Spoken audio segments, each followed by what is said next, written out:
Hi there, I've come across a request from one of my dear viewers to render the likeness of Garneef the Grand, a Jester of the West, born of nobility, now fallen from grace, into the embrace of greed, which I'll be more than happy to get into in just a second.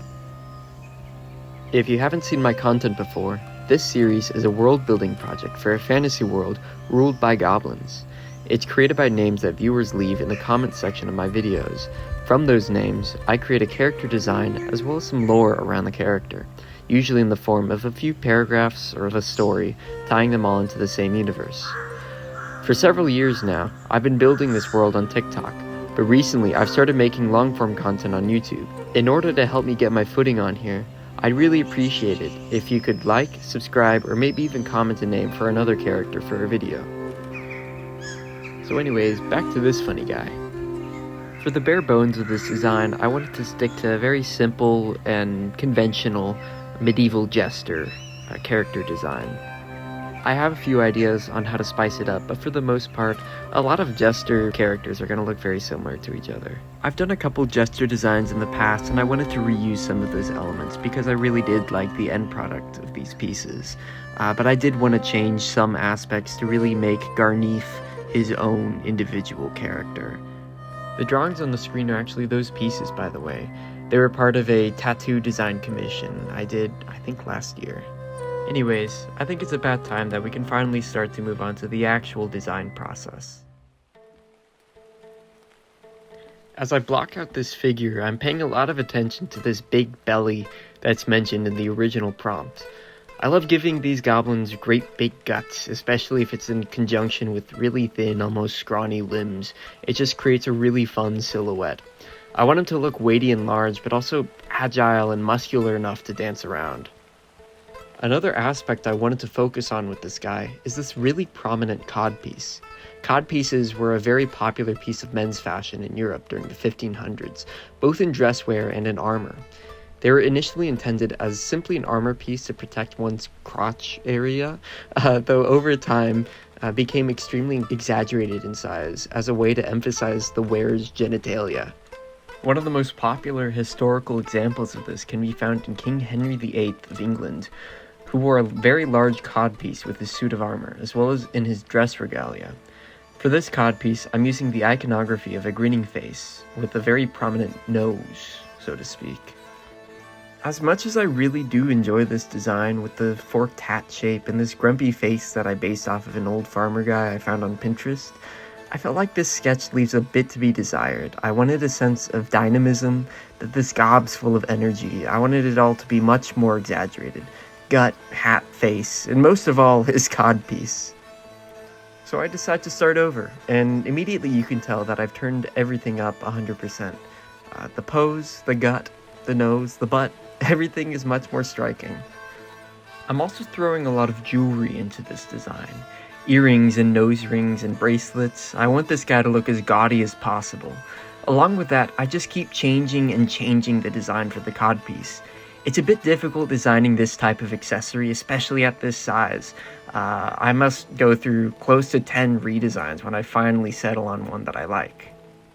For a little piece of interesting detail, I also had a lot of fun designing this little gold dagger that Garneef is holding. It takes the shape of a goblin, with the decorated pommel making the head and arms, and the gob's legs making the crossguard, with this oversized, curved blade coming out between them. And from here on out, it's just finishing up final line work and moving on to coloring. As you can probably tell, I had a bit of difficulty with the coloring for this character. There's so many elements to this outfit, and I wanted to keep it somewhat cohesive while still remaining bright colored. At the final stage of the design, I had a bit more difficulty finding out what to color the torso of this gob. I was originally planning it to be the same color as the tights he's wearing on his limbs, but I worried it wouldn't stand out enough in contrast from the hat, which uses the same color. I eventually came to the decision that I could just make this guy bare-chested. It would perfectly emphasize the element of his belly, in line with the original prompt, and the idea that this is something he would be well known for within this world. And with that, this design is pretty much done. Just a few final touches, and a little bit of struggle rendering this dude's gut.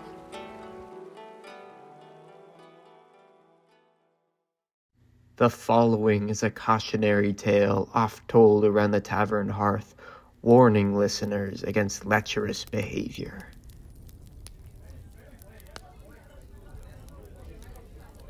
Hark the tale of Garneef the Grand, renowned his golden codpiece and, of noble blood fallen from grace, into the grasp of greed's embrace.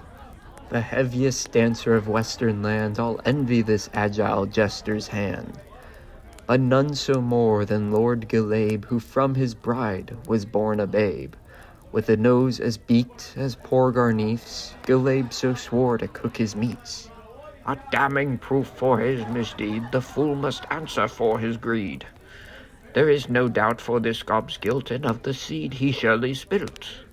To cuck a gob as grand as I swear, this gob shall die. So in the night the jester flew, hearing of his bastard brood. Through the fields and far away he ran all night towards breaking day. The morn did pass and then the eve, hardly stopping for to breathe. Not 3 days past his rushed escape, he stopped before a tower's gate. Garneef did give a breathless sigh, when heard aloft a caller's cry. Halt ye gob, what need have ye from Baron Paleocrates? A job, my gob, said he, Garneef. My last employer bade me leave. In terms unkind, to say the least. Long story short, I've since fled east. I dance, I sing, I prattle tales. Ladies love my flatulent gales. And so I ask with trepidation, have I found an occupation? Naught was heard for a time or two, when a wizened visage came into view. Indeed, a need have I for any help you may supply. A heavy task I have in mind, one that'll fit such skills as thine. No task too base for grand Garneef, pray tell, what do you need?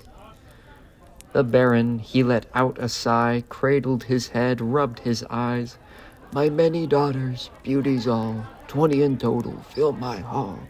With gripes and groans, bored as hell, need some diversion, or I shall leap from these ramparts to my doom, for I'll find no peace, save my tomb.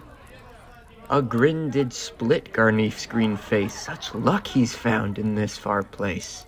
The Baron's daughters are a chore he would tackle with glee for sure. Maiden, crone, Garneef cares not, he will try to shoot his shot. So eager he went to his work, a winked eye, a body flirt. Good morn to you, dear ladies sweet, I'm honored by this chance to meet. I trust that you all know of me, my darling face, my halt, said she. One stepped out, a tall, sweet lassie, and spoke to him, he felt, quite brashly. We know quite well of honeyed lies, your subtle words, your thin pale thighs. You may not like what we believe, we tell you now it's best you leave. Garneef not simply turned away. So what it is I've heard you say, is that word of me travels fast, so you're acquainted with my past. The many ladies I have pleasured, the lengthy ways that I do measure. I tell no lies, I'll have you know, this codpiece isn't just for show. The lady scoffed, I'll not bother with such an odd proportioned dodger. A bulbous head and scrawny trunk, covered in warts, I'm sure it stunk. Feelings hurt, Garneef responded, such insults are quite unwanted. Whoso deigns to speak so free about poor little grand Garneef? You should recall, Lady Gillabe, who in your haste you left a babe.